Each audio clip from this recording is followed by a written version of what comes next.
Hello दोस्तों, कैसे हैं आप? हमारी कहानी का ये 10वां भाग है। हमारा जो गधा है, वह सेठ मनसुख लाल जी के यहाँ पे ठहरा हुआ है।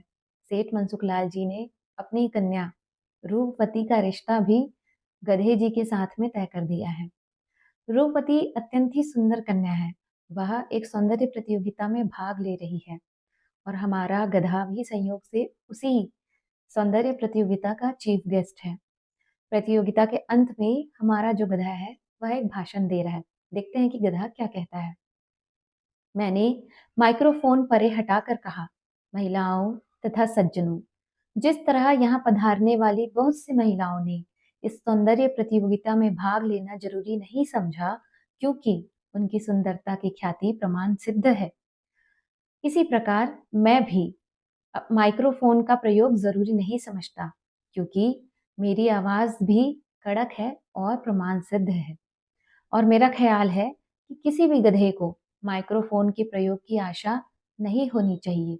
हालांकि मैंने बड़े बड़े गधों को माइक्रोफोन का अनुचित प्रयोग करते देखा है। महिलाओं तथा सज्जनों, इस अवसर पर भारत के कोने कोने से सुंदरियां सौंदर्य प्रतियोगिता में भाग लेने आई है।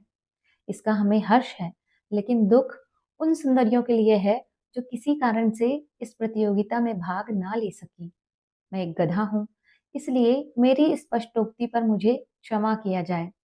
यदि मैं साफ साफ कह दूं कि मुझे दुख उस मजदूर औरत का है जो 2 बच्चों की माँ है और कानपुर टेक्सटाइल मिल में नौकर है।